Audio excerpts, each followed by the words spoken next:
시간 성경 말씀 함께 나누기로 합니다. 디모데후서 3장입니다. 디모데후서 3장 말씀 1절부터 5절까지 말씀 우리 함께 살펴보기 원합니다. 디모데후서 3장 1절부터 5절까지 말씀입니다.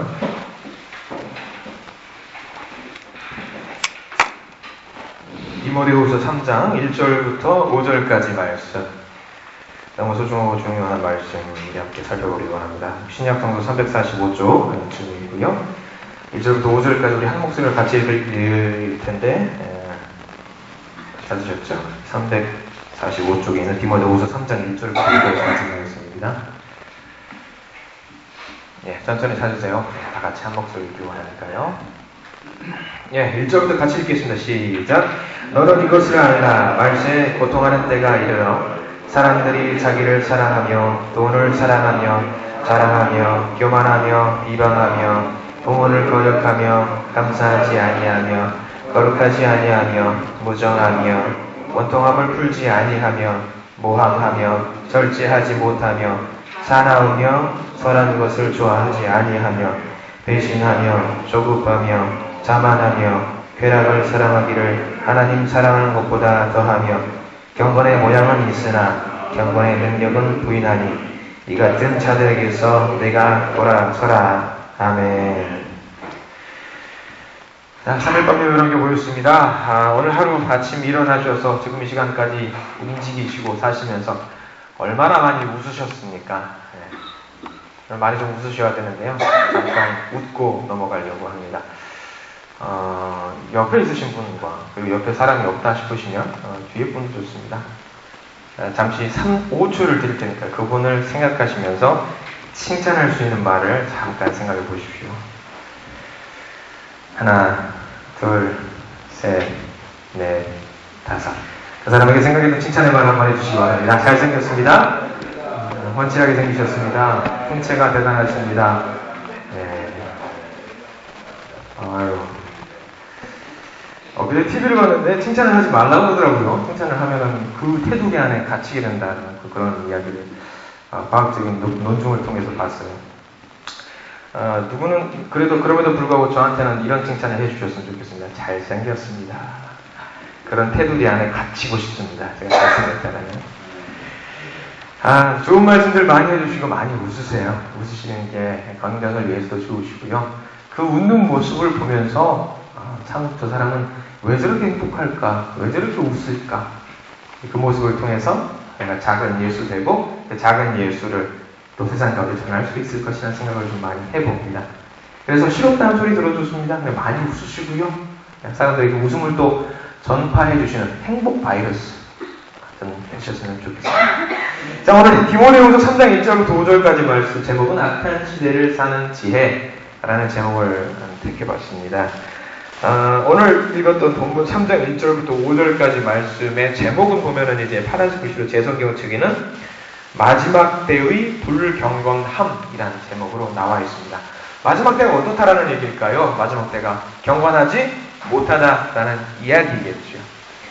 그렇다고 한다면 우리가 경건하지 못한 것들을 살펴봄으로써 우리가 마지막 그때 경건한 모습이 될 수도 있겠다.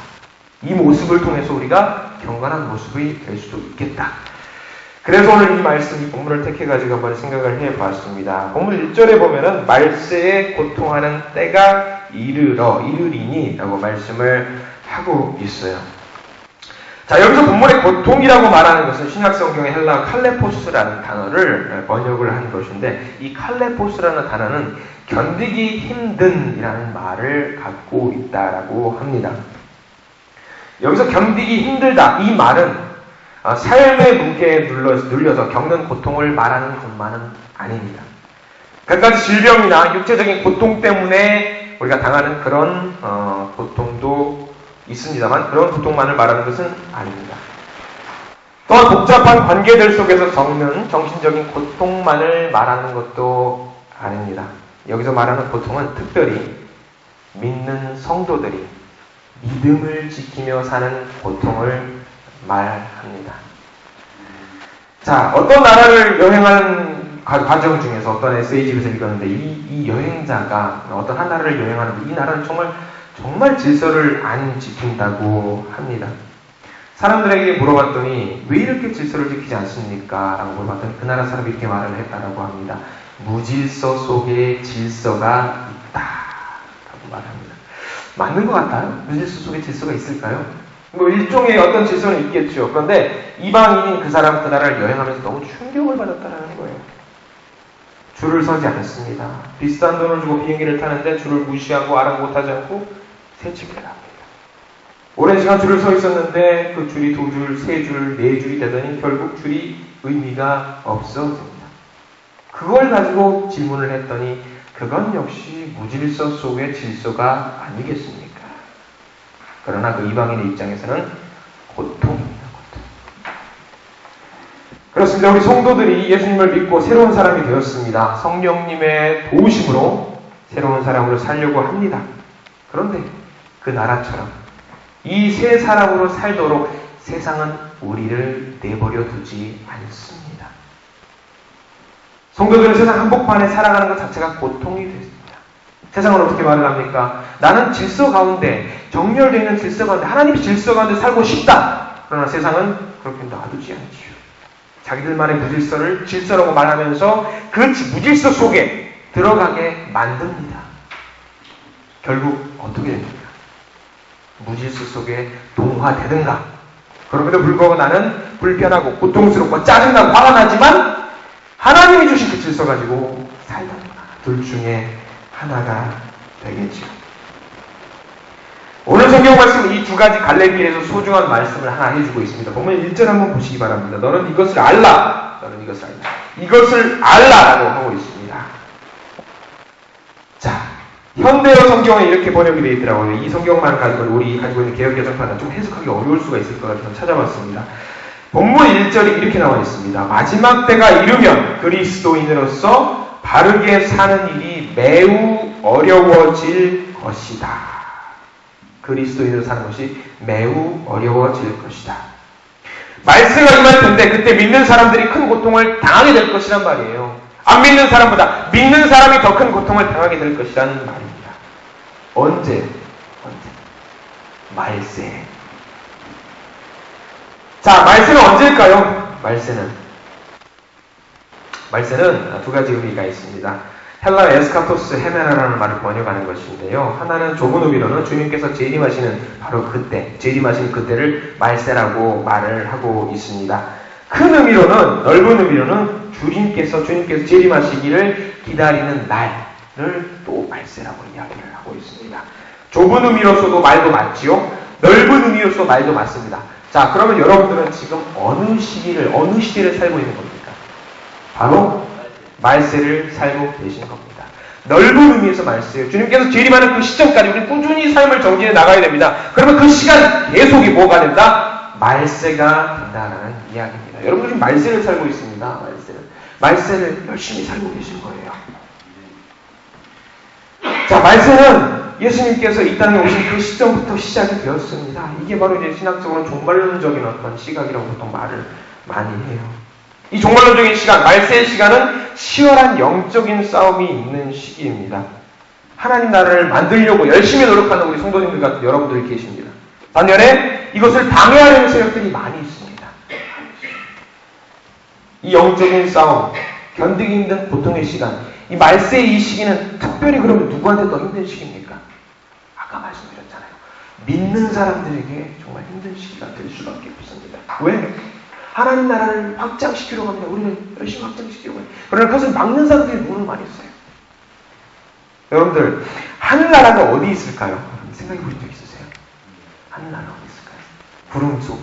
어렸을 때 그렇게 생각했습니다. 비가 오거나 무지개 너머에 하늘나라에 있다. 구름 많이 살펴본 적 있어요. 망원경만 사달라고 하잖아요. 망원경. 잘 보이는 망원경. 왜? 하늘나라 보여요. 우리 성화 보면 막 구름 가운데 막 예수님 막 나타나시고 그러잖아요. 그런 모습들을 상상하겠습니다. 하늘나라가 어디 있을까요? 제 말이 100% 맞지는 않지만 저는 그렇게 생각을 합니다. 하늘나라는 어디 우리가 알 수 없는 어떤 영적인 세계 가운데도 있겠지만 지금 내가 살고 있는 이곳이 바로 하늘나라일 수도 있겠다. 말세를 사는 사람이라고 한다면요, 예수님께 재림하는 그 시기까지 우리가 뭘 해야 돼요? 이 땅을 뭘로 만들어야 됩니까? 하나님 나라를 만들어야 되는 거예요.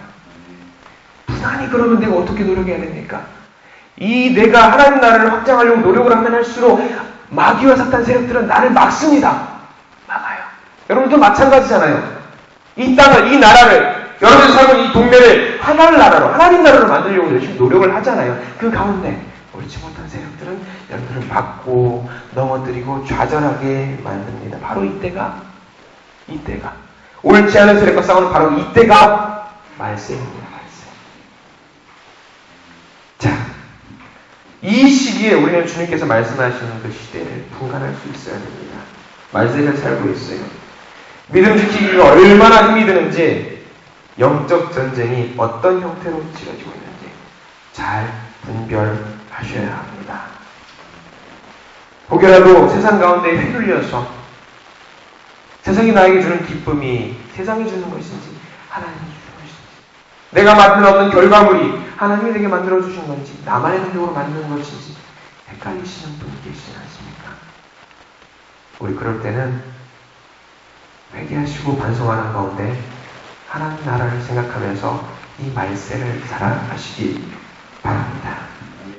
자, 오늘 본문을 보면요, 말세, 마귀의 꾀에 휘말려 살아가는 사람들의 모습을 소개해주고 있습니다. 혹시 세어보셨습니까? 1절부터 5절까지 몇 가지가 있는데 세어보셨습니까? 마귀의 꾀에 휘말려 살아가는 사람들의 모습 몇 가지냐면 19가지나 됩니다. 1절부터 5절까지 짧은 이 절 가운데 세상에 휘둘려서 살아가는, 옳지 못하는 세력들에 휘둘려 살아가는 사람들이 19가지가 있습니다. 2절부터 나와 있지요. 어떤 사람입니까? 자기를 사랑하는 사람, 돈을 사랑하는 사람, 자랑하는 사람, 교만하는 사람, 비방하며 부모를 거역하며 감사하지 아니하며 거룩하지 아니하며 무정하며 원통함을 풀지 아니하며 무엄하며 절제하지 못하며 사나우며 선한 것을 좋아하지 아니하며 배신하며 조급하며 자만하며 쾌락을 사랑하기를 하나님 사랑하는 것보다 더하며 경건의 모양은 있으나 경건의 능력은 부인하는 사람들. 혹여 이 19개 가운데 내가 해당되는 것이 있는지 한번 찾아보세요. 나한테 해당되는 것이 있는지. 저는 너무 많아요. 어떻게 하면 좋을지 모르겠어요. 너무 많아요. 가장 마음에 걸리는 게 교만하며, 저는 개인적으로 제가 잘생겼다고 생각을 하거든요. 이게 교만이 아니기를 바라는데, 이런 것들 많이 있잖아요, 여러분들. 자기한테 걸리는 것들. 이 가운데서 특별히 다 봐야겠지만, 그 가운데서도 우리가 흔들리기 쉬운 4가지만 한번 딱 집어봤습니다. 자, 다 알겠지만 첫 번째 거 먼저 한번 보겠습니다. 저는 뭘 생각했냐면요, 자기를 사랑합니다. 자기를 사랑하는 사람. 자, 여기서 자기를 사랑하는 사람. 여러분들 스스로를 사랑하셔야 돼요. 왜? 여러분들의 몸의 주인, 여러분들의 주인은 누구냐면 하나님이십니다. 그렇기 때문에 하나님 주신 그 몸을 사랑하셔야 됩니다. 맞아요. 그러나 성경 말씀에서 사랑한다는 것은 정확하게 구분을 하시길 바랍니다. 이것은 이기심에 사로잡혀 있는 자신을 말합니다. 이기심에 사로잡혀 있는 자신. 자기만을 위하는 것입니다. 자기만을 위하는 것. 유명한 김동인의 단편소설 가운데 태형이라고 하는 작품이 있습니다. 여러분들 보시는 분들도 아마 계실 거예요. 태형이라는 작품인데요. 내용은 이렇습니다. 무더운 여름에 비좁은 감옥 안에 40명이나 되는 죄수들이 수감이 되었습니다. 무더운 여름이고 좁은 감옥이기 때문에 비좁고 악취가 많이 나요. 숨쉬기조차 힘든 그런 이제 역한 환경 속에 있습니다. 죄수들이 신음을 많이 하고 있습니다. 이때 한 노인이 태형을 언도받고 좁은 감방 속으로 들어옵니다. 이야기를 들어보니까 이 노인의 판결이 잘못되었습니다. 무죄인데 태형을 받게 되었습니다. 이럴 때는 어떻습니까? 우리가 같으면 마땅히 상소를 취해야 합니다. 그런데 이 좁은 환경 속에서 누구 하나 상소하라고 거들지 않습니다. 오히려 그 상소한 노인을 죄인 취급하면서 태형장으로 내몰아요. 한 사람이라도 없어져서 조금이라도 이 감옥을, 이 감방을 넓게 확보하려고 하는 죄수들의 이기심이 가득합니다.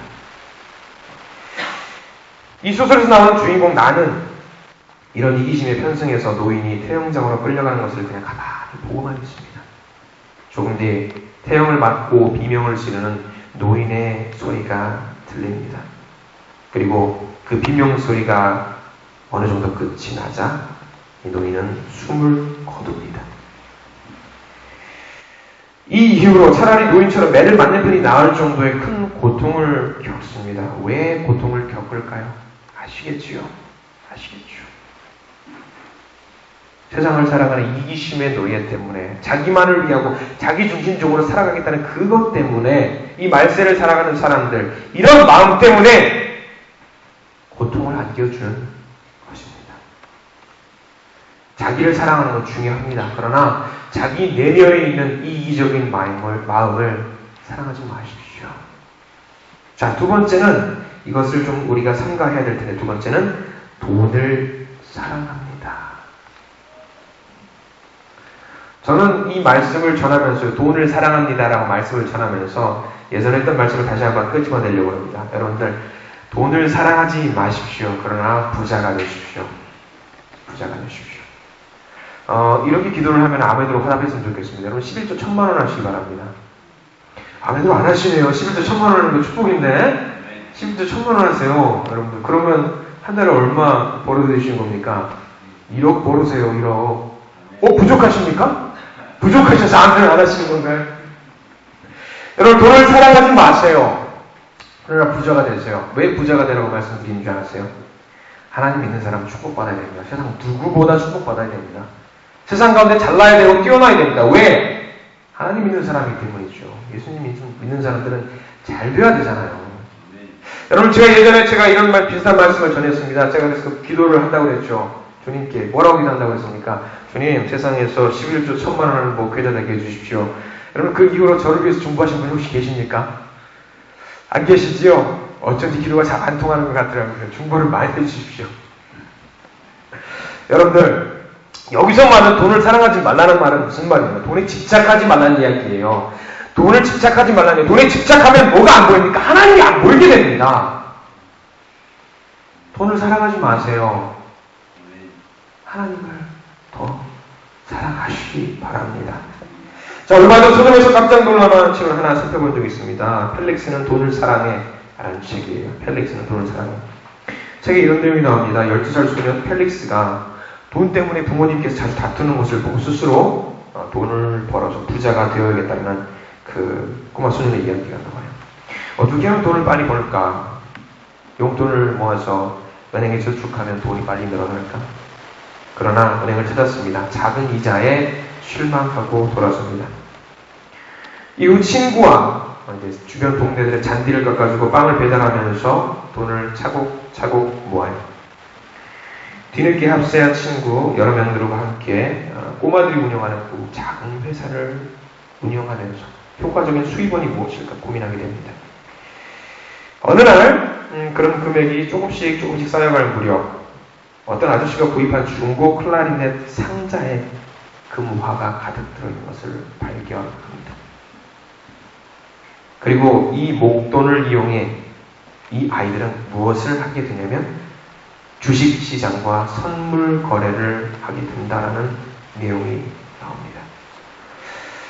12살 아이들이 주식시장과 선물시장이라니요. 돈의 중요성을 가르쳐준다는 점에서 좋은 내용이 분명합니다. 그러나 돈이 인생의 최고의 가치라고 알려주는 내용들은 옳지 못하다는 생각이 들었습니다. 저는 깜짝 놀랐거든요. 12살 아이가 도대체 무슨 세상은 이렇습니다. 돈을 사랑하라고 가르쳐줘요. 돈을 사랑하라. 그러나 여러분 돈 좋습니다. 돈을 사랑하십시오. 어떻게? 돈을 하나님이 원하시고 하나님이 뜻하시고 또 특별히 가난하고 힘들고 어려운 사람을 돕는데 쓰신다고 한다면 돈을 사랑하십시오. 그러나 그게 아니라 아까 우리 첫 번째 말했던 것, 두 번째 말했던 것처럼 나의 이기심을 채우기 위해서 돈을 사랑하는 거라고 한다면 그 돈을 버리시기 바랍니다. 세상의 제일은 하나님이거든요. 그 돈이 너무 많아서 내가 하나님을 보고 싶은데 보지 못한다라고 한다면 그 돈은 필요 없는 겁니다. 돈을 사랑하는 마음을 절제할 수 있는 우리 모든 성도님 되시기 바랍니다. 자, 세 번째 한번 보시기 바랍니다. 세 번째는 뭘 저는 생각을 했냐면요. 4절에 나와 있는 쾌락을 사랑한다라는 얘기입니다. 자, 여기서 쾌락을 사랑한다는 것은 쾌락 깊이 빠져드는 것을 말합니다. 쾌락. 단어의 어감이 우리가 좋지 않아서 그렇지 쾌락은 어떻게 보면 하나님 주신 우리 소중한 축복 중에 하나예요. 적당한 쾌락은 적당한 즐거움은 나의 삶의 활력소가 됩니다. 유익이 됩니다. 좋은 부분들이 분명히 있습니다. 그러나 그것이 지나치다라고 한다면 그것이 독이 됩니다. 성경 말씀에서 그것을 경고하고 있습니다. 적당한 선은 레크리에이션이 돼요. 우리가 몸이 다시 회복이 됩니다. 그러나 지독한 것은 독이 된다는 얘기입니다. 여러분들 쾌락 하면 떠오르는 것들이 뭐가 있습니까? 저는 여러분 TV 보면은 아이들과 TV를 볼 때 눈을 둘 때가 없습니다. 특히 음악 프로그램 같은 거 보면은요, 특히 뭐 걸그룹이 나와서 춤을 추는 모습을 보면은요, 저것들이 입고 있는 건지 벗고 있는 건지 와서 무슨 누드 쇼를 하는지 봉춤을 하고 있는 건지 뭐 알 수가 없어요. 근데 알고 보면 그 아이들 중에 미성년자의 경우들이 되게 많다라는 겁니다. 보면서 세상이 얼마나 쾌락에 쪄들어 있으면 저런 것들을 상품이라고, 사람들이 보면 상품 가치가 있는 것이라고 내놓는 건지 답답할 때가 많이 있습니다. 아직은 모르지요. 만약에 저희 아이들이 나중에 물어보게 될 때 제가 뭐라고 답해야 될지 모르겠습니다. 아빠, 왜 저 이모들은 저렇게 옷을 벗고 춤을 춰? 뭐라고 해야 될지 사실 모르겠어요, 지금. 자, 우리가 먼저 주의해야 됩니다. 쾌락을 사랑하는 마음, 우리 하나님 앞에서 내려놓으시기 바랍니다. 자, 쾌락을 사랑하는 마음이고요. 특별히 또 하나, 가장 중요한 건 5절입니다. 경건의 모양은 있으나, 경건의 능력은 부인하는 사람들. 경건의 능력은 모양은 있으나. 기도할 때, 예배 드릴 때 우리는 경건한 모습으로 하나님께 예배를 드립니다. 그러면서 기도를 하지요. 하나님 나왔습니다. 제가 왔습니다. 기도를 드립니다. 그렇게 경건하게 예배를 드리는 모습을 취하면서도 이 예배를 통하여 하나님께서 우리에게 주시는 경건의 능력은 에이 설마 이렇게 생각하시는 분이 있으십니까? 제가 지난번에 말씀을 통해서 명령형 기도를 드려야 된다는 말씀을 드린 적이 있습니다. 하나님 들어주십시오! 될까? 이런 기도는 하나님이 들어주실까요? 안 들어주라고 말씀드립니다. 하나님 제발 이루어주십시오. 믿습니다. 이러고 나서 전혀 의심을 하지 않는다면 하나님이 그 시간을 통해서 우리에게 주신 경건의 능력을 전혀 부인하지 않고 부정하지 않고 그대로 믿는다라고 한다면 이 경건은 하나님이 주시는 그 경건의 능력은 내 것이 되는 것이겠죠. 경건의 능력 우리 인정하시고 받아들이시기 바랍니다. 경건의 모양만 갖추시지 마시기 바랍니다. 자, 오늘 본문을 통해서 이런 자들에게서 돌아서라고 말씀을 해주고 있습니다. 특별히 바울 사도는 로마서 12장 2절에 이렇게 말씀하고 있습니다. 여러분들도 알고 계시는 말씀이에요. 너희는 이 세대를 본받지 말고 오직 마음을 새롭게 함으로 변화를 받아 하나님의 선하시고 기뻐하시고 온전하신 뜻이 무엇인지 분별하도록 하라. 하겠습니다. 이런 말씀 가운데서 돌아서려면 이러한 이 세대들을 본받지 말고 하나님께서 기뻐하시는 것이 무엇인지 깨닫고 이를 쫓으라고 하는 말씀입니다. 자, 하지 말라는 걸 살펴봤습니다. 그러면 이제 한번 살펴보시기 바랍니다. 이제 우리가 추구해야 될 것이 무엇일까요? 오늘 말씀에는 따로 적지 않았지만 마태복음 22장 37절에 정답이 있습니다. 보기라도 가능하신 분들은 지금 한번 찾아보시기 바랍니다. 마태복음 22장 37절 말씀 되겠습니다. 이 말씀은 너무 소중한 말씀이어서 하나님께서 우리에게 주신 정답으로서 우리가 한번 깨닫고 같이 읽어봤으면 좋겠습니다. 마태복음 22장 37절 말씀.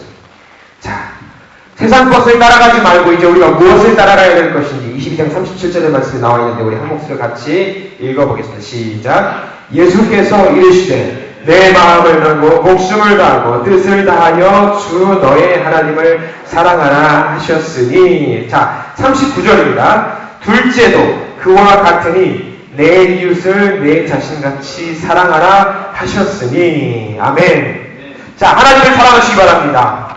하나님을 사랑하되 마음을 다하고 목숨을 다하고 뜻을 다하여 하나님을 사랑하시기 바랍니다. 죽도록 사랑하시기 바랍니다. 그리고 하나님을 최선을 다해서 사랑하시기 바랍니다. 자, 하나님은 어떤 하나님인 줄 아세요? 여러분들이 고백해 보십시오. 여러분들의 하나님은 어떤 하나님입니까? 사랑의 하나님? 자비의 하나님? 능력의 하나님? 질투의 하나님 되십니다.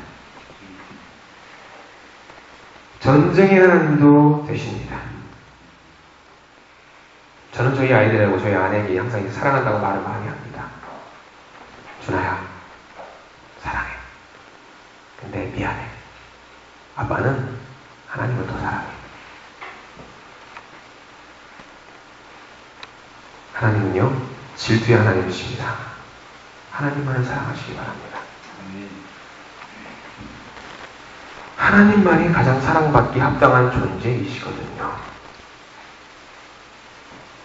그리고 그 다음에 하나님을 사랑하는 만큼 뭐라고 나와 있습니까? 누구를 사랑하라고요? 이웃을 사랑하십시오.